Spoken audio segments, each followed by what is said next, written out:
ಮೊದಲು ನೀವು ಮಾಡಬೇಕಾದದ್ದು ಇಷ್ಟೇ. ಅದೇನಪ್ಪಾ ಅಂತಂತಂದ್ರೆ ನಿಮ್ಮ ಕೈಲಾದಷ್ಟು ಸಹಾಯ ಈ ಚಾನಲ್ಗೆ ಮಾಡಿ ಹಾಗೂ ನಿಮ್ಮ ಧ್ವನಿಯನ್ನು ಕಾಪಾಡಿಕೊಳ್ಳಿ.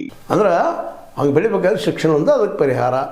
ಅದಕ್ಕೆ ಇವತ್ತು ನಾವು ಸರ್ಕಾರಗಳಿಗೆ ಇವತ್ತು ಈವನ್ ನಮ್ಮ ಸುಪ್ರೀಂ ಕೋರ್ಟ್ ಆದ ಸಹಿತ ಇವತ್ತು ಆಜ್ಞೆ ಹೊರಡಿಸ್ಬೇಕಾಗಿದೆ, ಸರ್ಕಾರಗಳಿಗೆ ಡೈರೆಕ್ಷನ್ ಕೊಡಬೇಕಾಗಿದೆ. ಇವತ್ತು ಏನೇನೋ ನಾವು ಗ್ಯಾರಂಟಿಗಳು ಕೊಡ್ತಾ ಇದ್ದೀವಿ. ಹೌದು, ಎಸ್ ಟಿ ರಿಸರ್ವೇಷನ್ ಕೊಟ್ಟಿದ್ರೆ ಅಡ್ಡಿಲ್ಲ, ಹೋಗ್ರಿ, ಅದು ಹಾಗಬಾರ್ದಾಗಿತ್ತು, ಆಗಿದೆ. ಅದು ಆ್ಯಕ್ಚುಲಿ ಕೇವಲ ಅಸ್ಪೃಶ್ಯರಿಗೆ ಮಾತ್ರ ಕೊಡಬೇಕಾಗಿತ್ತು ಅದನ್ನು. ಅಂದರೆ ಇವತ್ತು ಈ ಪರಿಸ್ಥಿತಿನೂ ಬರ್ತಿರಲಿಲ್ಲ. ಅವ್ರು ಸಬ್ಸೈಡಾಗಿ ಅವ್ರು ಐಡೆಂಟಿಫೈ ಮಾಡಿ ಸರ್ವೆ ಮಾಡಿ ಅವ್ರಿಗೆ ಏನಪ್ಪ ಅಂದ್ರೆ ಇದು ರಿಸರ್ವೇಷನ್ ಅಪ್ಪ ಅದು ಕೊಟ್ಟಿದ್ರೆ ಬೇರೆ ಮಾತಿದ್ದು ಜಾತಿ ಇದ್ರಲ್ಲಿ ಬೆಳೀತಾ ಇರಲಿಲ್ಲ. ದುರಂತ ನಮ್ಮ ರಾಜಕಾರಣಿ ತಮ್ಮ ಹೆಂಗೆ ಬೇಕಂಗೆ ಮಾಡಿಕೊಂಡು ನೇರವರಿಂದ ಮೋದಿಯವರೆಗೆ ಎಲ್ಲರೂ ಅದನ್ನ ಮಾಡಿದರು.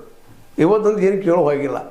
ಅದಕ್ಕೆ ಶಿಕ್ಷಣ ಎಲ್ಲರಿಗೂ ಫ್ರೀ ಮಾಡಲಿಕ್ಕೆ ಸಾಧ್ಯದನ, ಹೈಯರ್ ಎಜುಕೇಷನ್ ತನಕ ಸಾಧ್ಯದನ, ದೊಡ್ಡ ರೋಗದ ತನಕನೂ ಔಷಧಿ ಫ್ರೀ ಆಗಿ ಸಿಗ್ಲಿಕ್ಕೆ ಸಾಧ್ಯದ, ಸರ್ಕಾರಿ ಸಿಗ್ಲಿಕ್ಕೆ ಸಾಧ್ಯತೆ ಇಲ್ಲ ಅಂತಲ್ಲ. ಯಾಕೆಂದರೆ ಶಿಕ್ಷಣಕ್ಕೆ ಮತ್ತು ಆರೋಗ್ಯಕ್ಕೆ 15-20% ಇಟ್ಟರಪ್ಪ ಅಂತಂದ್ರೆ ನಿಶ್ಚಿತವಾಗಿ ಎಲ್ಲರಿಗೂ ಮುಡ್ತದೆ.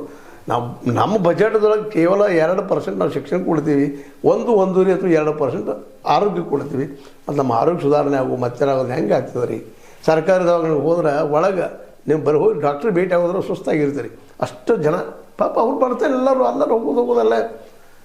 ನಾ ಹೇಳೋ ಉದ್ದೇಶ ಒಂದೇ ಇಲ್ಲ, ಶಿಕ್ಷಣಕ್ಕೆ ನಮ್ಮ ಹೊರಾಳೆಯವರು ಇವತ್ತೇನಾದರೂ ಸುಪ್ರೀಂ ಕೋರ್ಟ್ ಜಡ್ಜ್ ಆಗಿದ್ದಾರೆ, ನ್ಯಾಯಾಧೀಶರಾಗಿದ್ದರೆ ಅದಕ್ಕೆ ಕಾರಣ ಶಿಕ್ಷಣ.